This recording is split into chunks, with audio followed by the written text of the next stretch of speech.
My friend and colleague Oliver Gray writes in a way that I personally find to be entirely poetic.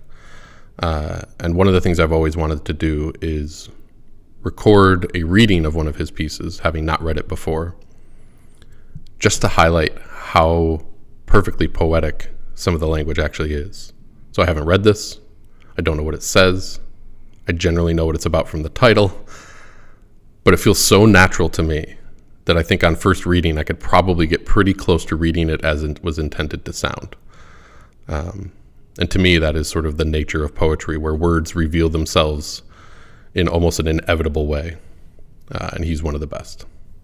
So this is Oliver Gray's piece, The LimInal Beer, which was published on Good Beer Hunting under his blog column called This Must Be the Place, trying to find some meaning in the margins with literary overthinker Oliver Gray. The LimInal Beer. In the before times, we had a party. Beer and cake and food and frivolity. Despite our daily exhaustion at trying to manage a household, twin careers, and this particular political point in history, we had a blast hosting our besties, finding conviviality in commiserating over current events. What hit me as the guests and music dissipated into memory was not how much fun was had, but rather how neatly we had put a bow on another year. Promotions, new projects, unexpected challenges, all wrapped up tidily. The last present in the pile. The party was as much celebration as it was permission to move on to the next phase. It was a liminal moment, a transformative, transitionary point from which we could grow. Liminality is an anthropological explanation for the psychological middle, a staircase between states of being. First described by Arnold van Gennep in his 1909 work, Leys writes the passage, "Liminality makes up the emotional and sociological basis of humanistic rituals, and the personal transformation contained therein." Van Gennep broke these rituals down into 3 phases. 1, rites of separation that include a metaphorical death. 2, transition rites that involve an established pattern or order and are overseen by a master of ceremonies or other leader. And rites of incorporation is number 3, where the person going through the rites emerges on the other side, changed. A diet version of Joseph Campbell's theory of the hero's journey. Liminal phases bring meaning to an otherwise arbitrary reality, laying the foundations that make up life as we know it. Without milestones to mark, to stop, to analyze, life would be an endless, unchanging march into sweet oblivion. We need to build context and structure to justify sentience, existence. Ever stop to consider why we celebrate birthdays, anniversaries, quinceaneras? By the time you're 40, imagine how many rites of passage you've been party to. At least 40 birthdays. Countless weddings, bar mitzvahs, retirements, graduations, divorces, funerals. Such activities underpin our existence. We may not actively consider them, but there they lie, between the conscious and the unconscious, as obvious and invisible as the breaths that get us through the day. Without them, we are amorphous, a story with no teller. I've long sought a why for beer. Why has a puddle of fermented grains and flours interjected itself so continuously and relentlessly in virtually every society for our entire recorded history? The whole it gets you drunk theory is lazy and unsatisfying. The whole community and culture angle is much more metaphysically nutritious, but it lacks a certain lizard brain answer that justifies the human investment in an agricultural byproduct for literal millennia. I've invested a lot of myself into what, without examination, is just a drink. At times I feel guilty that my life's work hasn't been committed to a greater altruistic good. If beer has no purpose beyond consumption, am I living a life of fleeting fun, my legacy wilting on the vine, never to be picked? Fortunately, I don't think so. Beer does matter. It's an economic cornerstone of humanity. But beyond that, our beer drinking rituals are liminoid, meaning they have the characteristics of a full liminal experience, only without the profound, life-altering conclusion that leads to personal transformation. Coffee and other drinks have similar liminoid structures, but there's a cultural sprezzatura, a casual nonchalance that hides beer's imminent importance. A cellar full of beers feels like a ruin. All those potential moments and memories literally bottled up, collecting dust.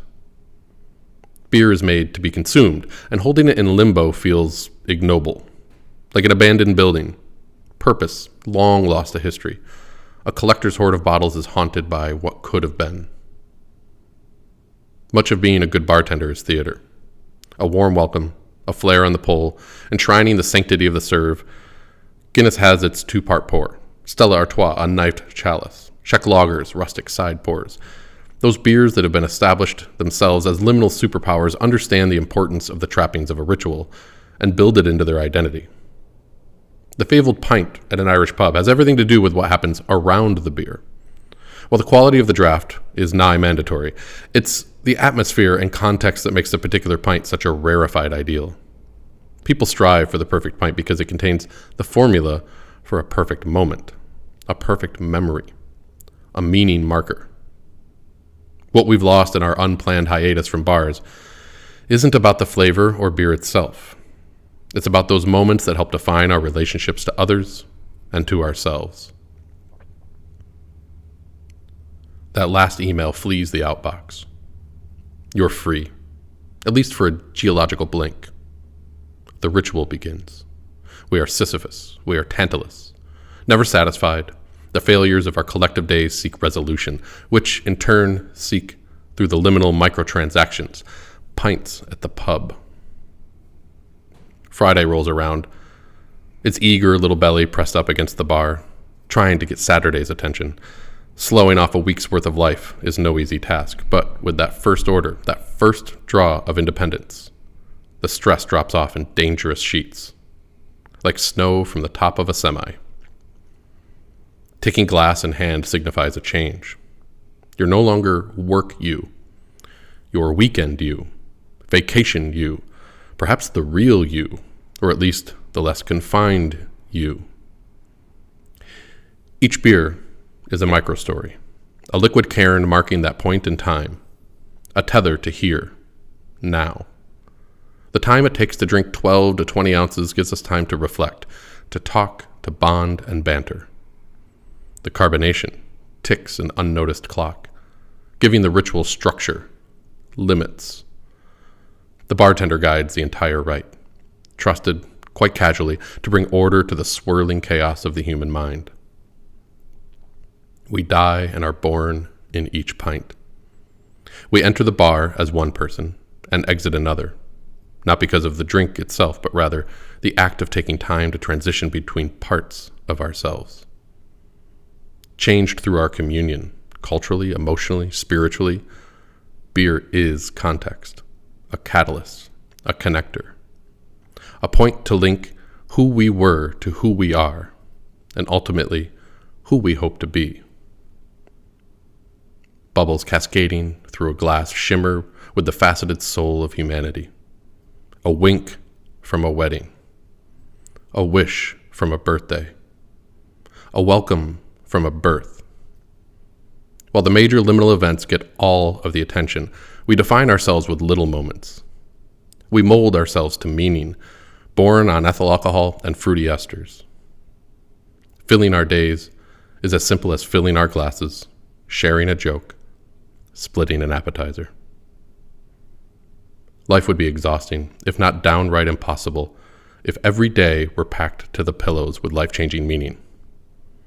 Beer's crucial role is not gustatory or an aesthetic, but rather philosophical. Those shared beers, clinked glasses, circles of condensation left on the bar are building blocks. The tiny blocks fill in the gaps between the larger ones and cumulatively build the outline of a person. Without our everyday rituals, we're full of holes, and holy people leak.